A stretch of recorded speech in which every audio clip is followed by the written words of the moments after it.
Hi guys! Magandang gabi! Welcome back po dito sa Gandara sa your channel for showbiz update. Andito na naman nga po akong muli nagbabalik. Ang nagmamaganda ninyo kachismosang Kim Pao, wala na nga pong iba. Ang lokaret na si Gandara SRU upang magatid po sa inyo ng latest update and fresh happenings patungkol kina Kim Chiu and Paolo Avellino.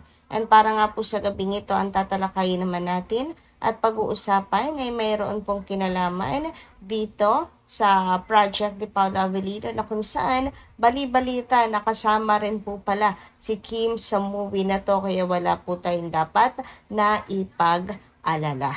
Pero syempre, bago po ang lahat, sa mga di pa nakaka-subscribe sa ating channel, pakiclick lang po tayo ng subscribe button at notification bell natin na nariyan po sa baba upang kayo ay maging updated at ma-notify tuwing may bago tayong chika at balita hinggil sa Kim Pao. Basta mga balita na may kinalaman kina Kim Chiu and Paolo Avellino, sagot na po natin yan. And nais din po pala natin magpasalamat sa atin pong mga kakipi na nakasupport parati taga-abang na atin pong daily updates. Bilang pasasalamat, ilang komento ang napili po nating basahin ngayong gabing ito para mabigyan na rin po ng tinig ang mga reaksyon at opinyon ng Kim Pao fans hinggil syempre sa kanila pong mga iniidolo. Mga nangyayari kina Kim and Paolo. So ito na nga ang first commentary natin for this evening ay mula po dito kay Ma'am Lina Salarda. Shoutout po sa inyo at ang sabi niya rito, Miss Gandara, my comment is a response to why Kim is not posting her picture together with Paolo in Paris. Now, since an OFW said that Kim is in Paris, my opinion is, first, Kim is not posting her picture together with Paolo in Paris. It is common sense that Paolo is there for shooting of a movie project with another leading lady and another production company. Definitely, what business does Kim have to be there and post her pictures with Paolo? She is not part of the movie project.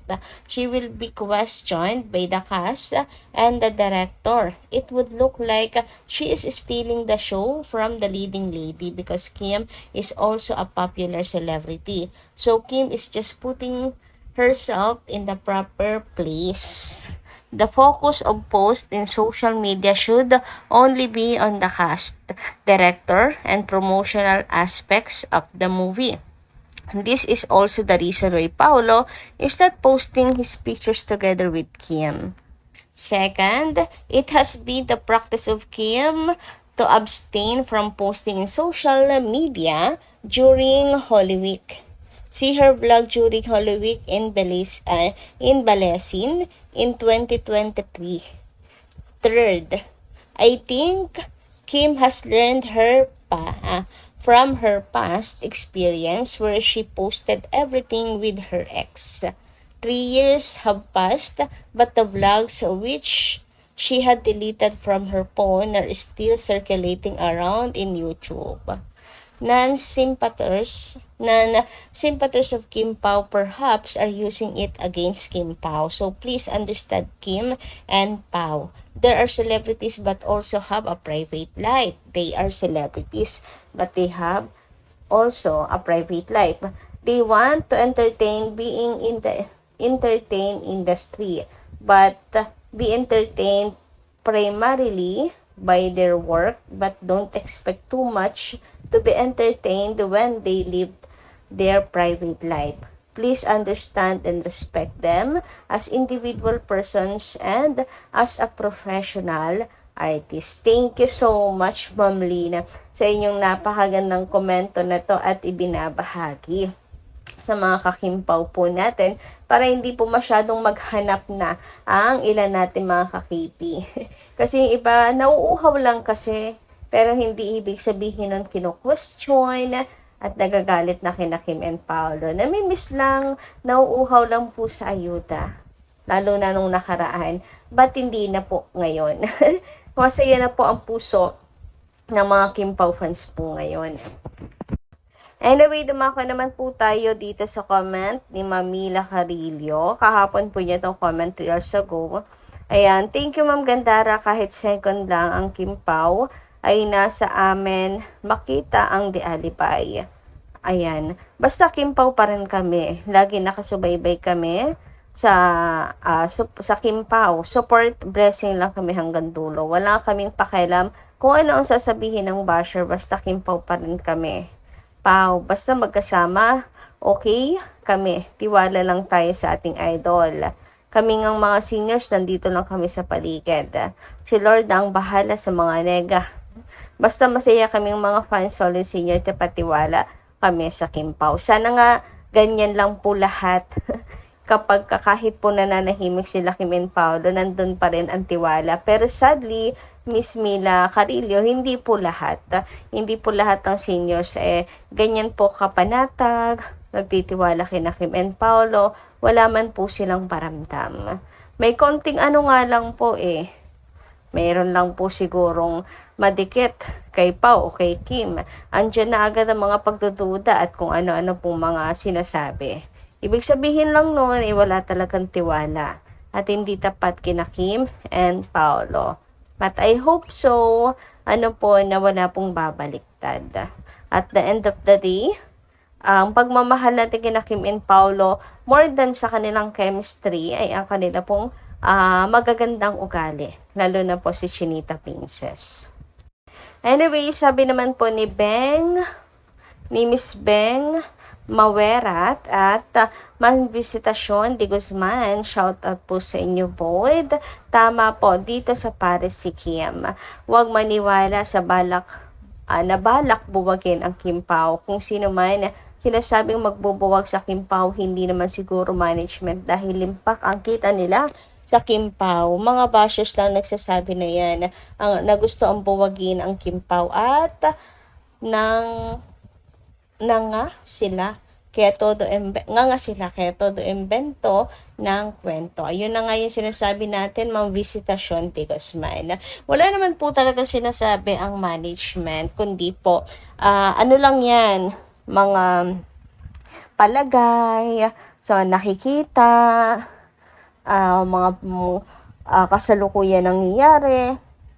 Tingin nila may balak daw pong buwagin sila Kim and Paolo. Pero hindi po yan legit, kaya wag po agad tayong maniniwala at wag po agad magpapa-apekto sa mga yan. Kasi nga, ginagamit lang din po nila sila Kim and Paolo for the engagement.